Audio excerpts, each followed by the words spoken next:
Hey guys, welcome back to another episode of Chill English Talks. I'm Edward, and today I'm here with Marie again. Hey everyone, so happy to be back. And honestly, today's topic is one of my favorites because it is so practical.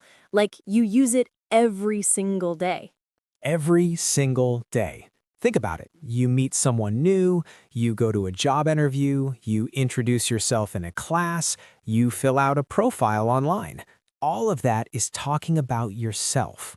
And yet, for so many English learners, it is one of the most stressful moments. Your brain goes blank, your heart goes fast, and suddenly you forget every English word you ever learned. Like your vocabulary just disappears, gone. Completely gone. And it is not because you don't know English. It is because nobody really taught you how to talk about yourself in a natural, confident way. Exactly, and that is what today's episode is about. We are going to give you the language, the structure, and the confidence to talk about yourself without freezing up. And this is a B2 level episode, so the vocabulary will be a little richer, a little more natural, but we will always explain new words clearly so even strong B1 listeners can stay with us and grow. Don't go anywhere. The stretch is good for you. Okay, but before we get into the good stuff, we have to do our tiny small talk moments because that's us, It is a rule at this point. an unbreakable rule.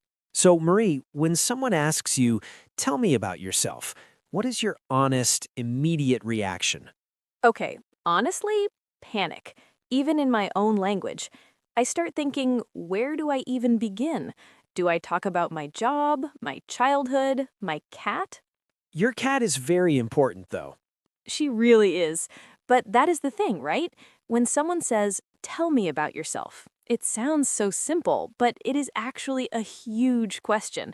Where do you start? What do you include? What do you leave out? For me, I used to just say facts, like a resume. I am Edward. I am 28. I work in marketing. Done. No personality, no color, just data. A human spreadsheet. Exactly, a human spreadsheet. And the person listening is thinking, okay, but who are you, really? Right, because facts tell people what you do, but they don't tell people who you are. And that is the big idea behind today's episode. Talking about yourself is not just listing information, it's sharing your story, your personality, your values, in a way that feels real and natural. So if you're listening right now, think about this for a second. If someone asked you right now, in English, tell me about yourself, what would you say? Don't answer out loud yet. Just let that question sit in your mind. We are going to give you a lot of tools today to answer it really well. All right, let's get into it. So, the first thing we want to talk about is something we call the layers of self-introduction, because introducing yourself is not one thing. It has different layers depending on the situation. Right. How you introduce yourself to a new coworker is very different from how you introduce yourself on a first date, and both of those are different from how you talk about yourself in a job interview. Totally different energy, totally different vocabulary. So let's talk about the three main situations. The first one is casual and social. This is when you meet someone at a party, in a class, through a mutual friend. The goal here is not to impress. The goal is to connect. And connection in English often starts with something called small talk. Small talk is light, easy conversation about simple topics. Your name, where you're from, what you do, maybe a hobby or two. And the key to good small talk is to not make it feel like an interview. You share something, and then you open a door for the other person. For example, instead of just saying, I work in design, you could say, I work in design. Actually, I just finished a really fun project. Do you work in anything creative? See what he did there? He shared information and then he immediately invited the other person in. That's the difference between talking at someone and talking with someone. And that little word actually is doing a lot of work there. In English, actually is a great connector. It adds a natural feeling to your sentence, like you're thinking out loud and sharing something genuine. Okay, the second situation is professional. A job interview, a business meeting, a networking event. Here, the stakes feel higher and the vocabulary shifts. Stakes, that's a great word. Stakes means the level of importance or risk in a situation. High stakes means a lot depends on it. Low stakes means it's more relaxed. So, in high stakes situations, you want to be clear, specific, and confident. You're not just describing yourself, you're presenting yourself. And there's a big difference between describing and presenting. Describing is neutral. Presenting means you're choosing what to highlight, what image to give, what impression to leave. For example, describing yourself might sound like, I have worked in marketing for 3 years. Presenting yourself sounds like, over the past 3 years, I have built real experience in digital marketing, especially in helping small brands grow their online presence. Same information, completely different impact. The second one tells a small story. It gives context. It shows value. And in English, especially in professional situations, telling a small story is much more powerful than listing facts. All right, the third situation is personal and deep. This is when someone really wants to know you. A close friend, a therapist, a journal prompt, maybe even a language partner who asks, "So, what's your life like?" And here, the language becomes more reflective. Reflective means you're looking inward, thinking about your feelings, your experiences, your growth. This is where you use phrases like, "I've always been someone who," or "One thing that really shaped me was," or "I tend to be." These phrases feel honest and personal without being too heavy. Yeah, and this kind of self-expression is actually really good for your English too, because when you talk about deep things, you naturally use more complex grammar and more emotional vocabulary. So your English grows when your honesty grows. I like that. Okay, so now let's talk about something that holds a lot of people back, and that is self-perception in a second language. Oh, this is so real. Can you explain what you mean? So, self-perception is how you see yourself, your own image of who you are. And here's the thing. When we speak in our native language, we feel like ourselves. Our personality comes through, our humor, our intelligence, our warmth. But in a second language, suddenly you feel smaller. Your vocabulary is limited, so your personality feels limited too. Exactly. You might be a very funny, warm, articulate person in your language. Articulate means you can express yourself clearly and fluently.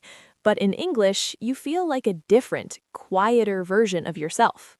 And that gap between who you are and who you sound like in English can be really frustrating. Some learners feel embarrassed. Some feel like they're pretending to be someone they're not. And I want to say something clearly here. That feeling is normal. Every single person who has learned a language as an adult has felt this. It is not a sign that you're failing. It's a sign that you're in the middle of something real. Beautifully said. And the good news is, the more you practice talking about yourself in English, the more your real personality starts to come through. It takes time, but it happens. Think of it like this. Your personality is not trapped inside your native language. It is inside you. English is just a new door to the same room. I love that. Okay, let's talk about something practical now. One of the most common problems people have when introducing themselves is what we call over-formality. Over-formality means being too stiff, too formal, too structured, like you are reading from a document instead of having a conversation. It sounds like, "Hello, my name is Anna. I am a student of economics at the University of Barcelona. I enjoy reading and traveling." Full stop. Silence. And the person listening is like, okay, and? Exactly. There is no energy, no invitation, no personality. It sounds like a business card talking. So how do we fix that? The first step is to add what we call personal color. Personal color is the small details, opinions, and feelings that make your words sound like you and not like everyone else. So instead of I enjoy reading, you could say, I'm kind of obsessed with reading, honestly, especially anything about history or true crime. Now I know something real about you. Or instead of I'm from Spain, you could say I'm originally from Barcelona, but I've been living in Dublin for 2 years now, which has been a whole adventure. A whole adventure. That phrase is doing so much. It shows personality, it invites curiosity, it makes the other person want to ask more. And that is your goal when you introduce yourself, not to give a complete report. Your goal is to make the other person want to know more. Leave a door open. Always leave a door open. Another big issue is what we call filler anxiety. Filler words are the small sounds and words we use when we are thinking. Things like you know, I mean, like. And a lot of learners try to eliminate fillers completely because they feel unprofessional or messy. But here's the truth. Native speakers use fillers all the time. All the time. The key is to use them naturally, not excessively. If every sentence has 4 ums in it, it becomes distracting. But one or you know in a natural moment actually makes you sound more fluent, not less. Because it sounds human. And being human is kind of the whole point when you're talking about yourself. Okay, let's also talk about something a little deeper, and that is the difference between identity and role. Oh, this is interesting. Go ahead. So a role is what you do: student, teacher, engineer, parent.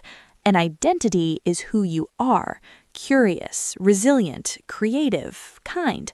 And most people, when they talk about themselves, only talk about their roles. Right. I am a nurse, I am a student, I am a manager. These are roles. But what if someone asked you who you are beyond your job, beyond your title? That is identity, and that is actually a much richer way to introduce yourself, especially in English.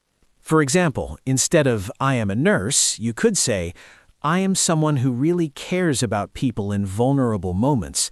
That's why I became a nurse. Now we know your values. Now we know what drives you. That's identity talking, not just role. And the vocabulary for talking about identity tends to be more personal and emotional. Words like values, passion, drive, purpose, curiosity, resilience. These are the words that make a self-introduction memorable. Resilience is a beautiful word, by the way. It means the ability to recover from difficulties, to keep going even when things are hard. And most people, if they think about it, have more resilience in their story than they realize. And sharing a little of that makes you real, makes you human, makes you interesting. So don't just tell people your job. Tell them what you care about. Tell them what shaped you. Tell them what you are working towards. All right, we are going to shift now into our word tour, because we've used a lot of rich vocabulary today, and we want to make sure it really lands for you. Exactly. Let's go through the key words slowly and clearly so you can actually use them next time you talk about yourself. First word, articulate. To be articulate means to express yourself clearly and effectively with words. It's a huge compliment in English. For example, she is so articulate. Every time she speaks, you understand her perfectly. Or, I want to become more articulate in English so I can express my real thoughts. Repeat. Articulate. Articulate. Slowly. Ar-tic-u-let. Next word. Resilience. Resilience is the strength to recover from hard times without giving up. It's not about never falling, it's about always getting back up. For example, learning a language requires a lot of resilience because progress is slow and frustrating sometimes. Or, her resilience through all those challenges is what I admire most about her. Repeat. Resilience. Resilience. Slowly. Resilience. Next word. Self-perception. Self-perception is how you see yourself, your internal image of who you are, your strengths, your weaknesses, your place in the world. For example, our self-perception changes a lot as we grow older and have more experiences. Or, speaking in a second language can temporarily lower your self-perception because you feel less able to express yourself. Repeat. Self-perception. Self-perception. Slowly. Self-perception. Next phrase. High stakes. High stakes means a situation where the outcome really matters. A lot is depending on how it goes. The opposite is low stakes, which means relaxed, not much pressure. For example, a job interview is a high-stakes situation, so preparation is really important. Or, practicing with a language partner is low stakes, which is why it's so good for building confidence. Repeat. High stakes. High stakes. Slowly. High stakes. Next word. Reflective. Reflective means looking inward, thinking carefully about your own feelings, experiences, and thoughts. A reflective person takes time to understand themselves. For example, writing a journal is a really reflective practice. It helps you understand how you feel.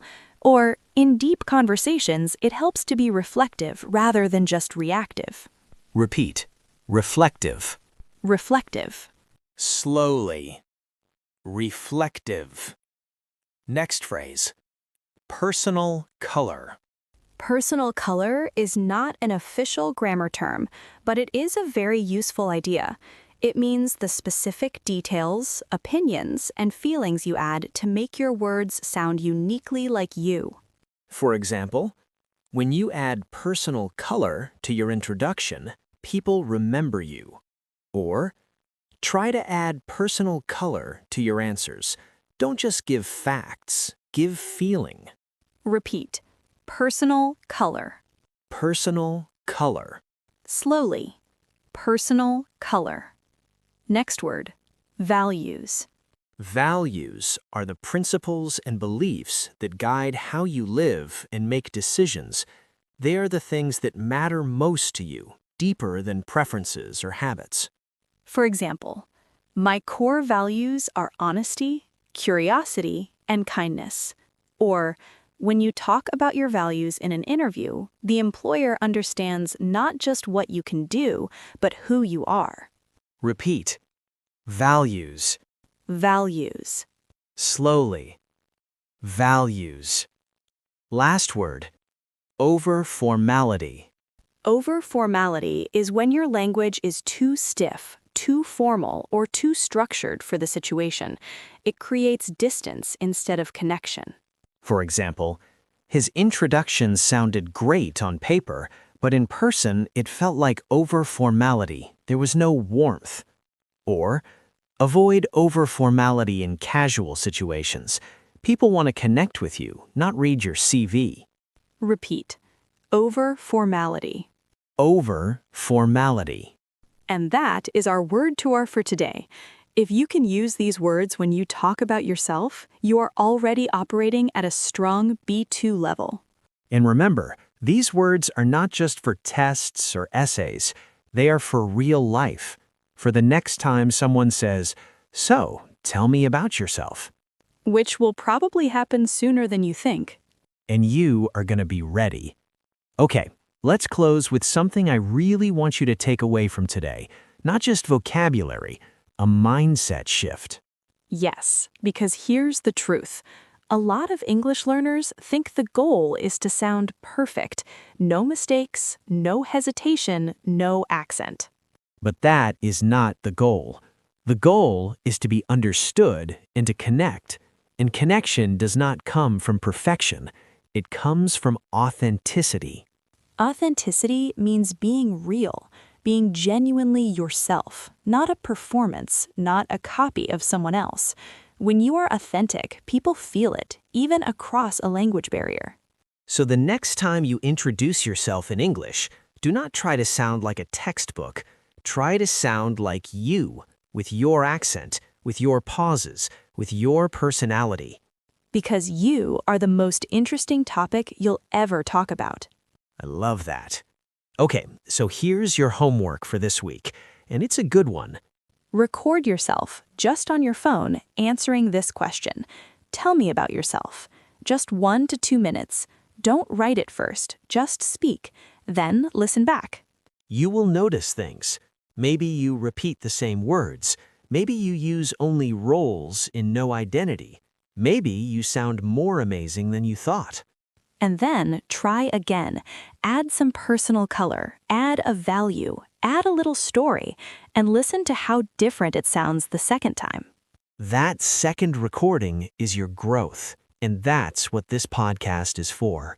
If today's episode helped you, please subscribe, leave a review, and share it with one friend who is learning English and needs a little push to talk about themselves more confidently. And in the comments, we want to hear from you.